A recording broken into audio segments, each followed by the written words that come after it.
Hi everyone, welcome back to my YouTube channel. My name is Meredith Phillips. I'm a writer, reader, and bunny mama. So I need your opinion before we get started on this shirt.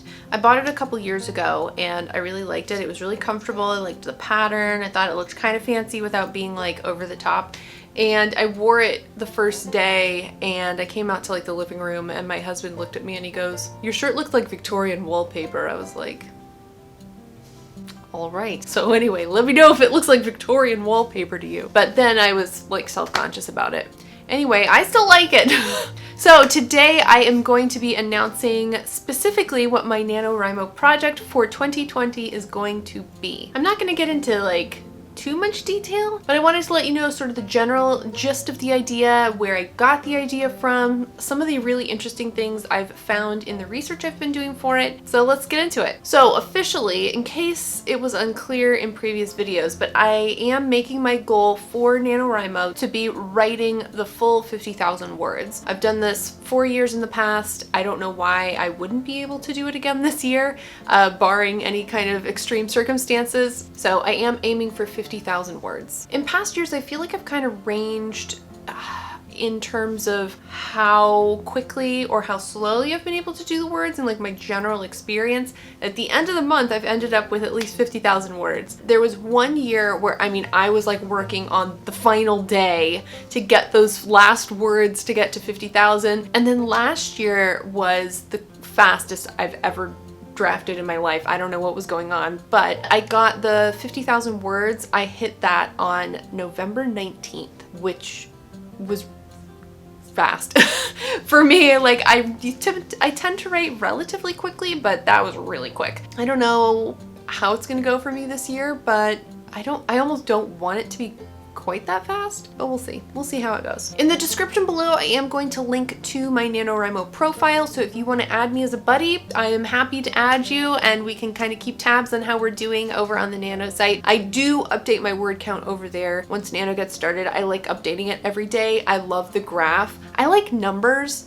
Not in mathing them, but in just like finding little patterns and like watching numbers go up or down or whatever they're doing. So I like seeing the graph, so I do update it every day. Okay, so my NaNoWRIMO project is going to be an adult contemporary romance. This is the same genre I ended up doing for last year's Nano as well. I find that with contemporary romance, you generally have to do a little less research than if you're doing a historically set piece, because obviously, if you're doing something from a historical time period, you've got to do a lot more research in terms of what they're wearing and what they would have been living in and how much things would have cost and the general culture of the time at that time period and all that kind of stuff. And if it's contemporary times, I know what the culture of our time is. I have had to do a little bit more research for this particular book than I had to do last year. Last year, it was set in like an office. I work in an office. I know what office environments are like. I didn't really have to research that necessarily. This one though, there is going to be an element of it that has to do with the modeling industry. I've had to do research into the modeling industry aside from watching a lot of episodes of America's Next Top Model, which is a great show, but that's like high fashion modeling, which isn't what I'm interested in. I'm more like looking at commercial modeling and that type of thing, which I really don't know anything about because I'm not generally interested in that kind of stuff. But for this book, the main male character is going to be the cover model on romance books. The new element for me this year is going to be trying to make this into something of a rom-com. The historical romance that I've been working on this past year and then the NaNoWRIMO project I did last year, they are not really like rom-coms. I think there's maybe a little bit of stray humor in them, but nothing like over the top. And so I really think this has the potential to have a lot of funny kinds of moments in it. And I'm hoping I can pull off kind of like a Christina Lauren vibe. If you've read any of their books, it's a writing duo, Christina and Lauren, and they write under the pen name Christina Lauren. Anyway, if you've never read one of their books, they're a lot of fun. They're funny rom-coms, and I think they have a really good voice to them. So I'd like to write that type of style this year, which I haven't done before, so that'll be exciting to give that a shot. But let me get into where this idea came from, sort of the premise, I guess, that I had to start start with originally. So I'm sure we have all seen the stereotypical romance novel covers like you see in the grocery store or that line the shelves in bookstores. Stuff like this or stuff like this. There are some women, I will say, there's some people who really love these covers. They think they're real hot. They love them. I think they're kind of cheesy. I'm sorry. If you like them, I'm happy for you. I don't particularly love them. I think it plays into some of the negative stereotypes that go with the romance genre. And a lot of times, honestly, they don't fit the book, which is what is really frustrating. Especially, I read a lot on my Kindle, so a lot of times I don't really see the cover necessarily. I'm just getting a book on my Kindle, so I'm not looking at the cover all the time. And as I'm reading the book, I'm like, the cover that's on Goodreads, it doesn't match. It's not the same vibe.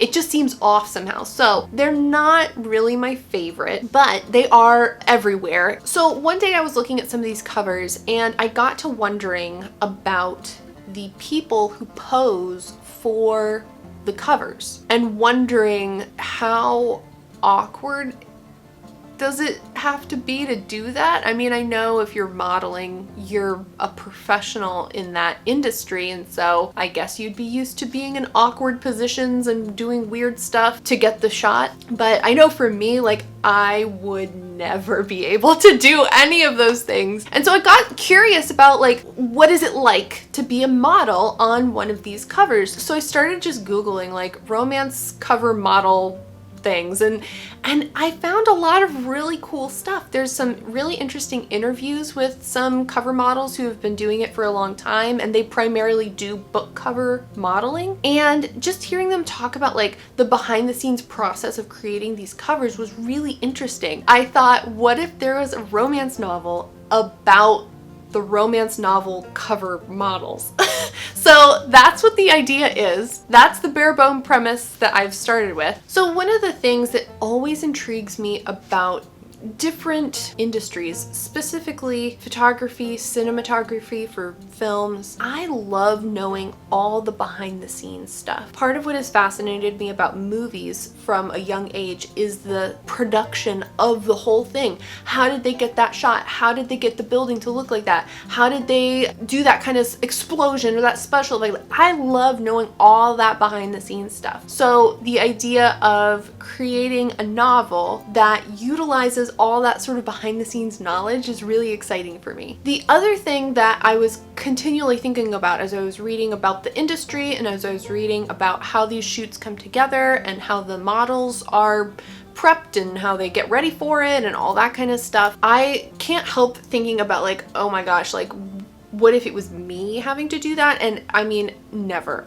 I would be the absolute worst at that. And the idea of being in a situation where I would have to do that is absolutely terrifying to me. So of course, that's also going to be an element in the book. Somebody who's not really a model getting pulled into this industry. We'll see. I have a lot of work to do on the plot specifically. I have, I think, a pretty good grasp on the characters at this point. I need to do a little more work on the characters. I need to find their names. I'll talk a little bit more about that in another video that's coming out. Might already be out. If it's out, I'll link it here. So there's a little more character work to do still, but I'm feeling pretty good about the characters. I need now to focus more on the plot and actually like fleshing this whole idea out. One thing I will say that I am not going to do, and that is it is not a romance between the two people posing on the covers. I've read several interviews with cover models and they take it really seriously. This is their job, it's their profession. They treat it as such. And it's interesting that almost every interviewer who talks to these people asks the question, have you ever hooked up with one of your, model coworkers? And even reading it, you can sense the annoyance in their response. Still very professional and polite, but they're like, no, man, I haven't. How can you ask that? It's so rude, right? Like if someone came into your office and just asked you like, hey, have you ever hooked up with any of your coworkers before? Like, excuse me? You wouldn't ask that. And somehow with that being the industry, it's suddenly okay to ask it. So anyway, I don't want it to go that direction. That gets into a gray area for me. So I don't want to go that way. These people work really hard, especially, you know, you got to look a certain way and there's a lot of work that goes into that. There's a lot of sacrifices they make in terms of what they allow themselves to eat and things like that. So I want to portray them as really professional people doing a difficult job. It's not easy to get in front of a camera and do all these different poses and all the modeling things. Like, I could never. So that's the basic idea. I'm excited to keep fleshing things out and figuring out the exact storyline for the project, and I'm very excited to get started writing. I already know what the first scene is gonna be, which is really important to me. I almost always know like the first line and the first scene before I start writing, and I've already got that pretty well in mind. So I'm excited to see that come to life in November. Let me know down below what project you're planning to do for NaNoWRIMO, or if you're also an author tuber and you have a video up talking about your nano projects, link it below. I'd love to check it out if I haven't already. Or if you want to just tell us what genre you're writing in, I'd love to know that too. So let us know the details in the comments. If you liked this video, give it a thumbs up. And if you'd like to see more content from me, including more NaNoWRIMO and Preptober style videos, those will all be coming out this month and next on Tuesdays and Fridays. You can also follow me over on Instagram at Meredith Phillips Writes. Thanks so much for watching. Bye. Oh my gosh, I heard something really weird over near the window. It was a bird. Don't worry about it. An outside bird, not inside. Okay. Can you hear that thing? It's loud. I can't tell if it's a blue jay or a mockingbird. Annoying bird.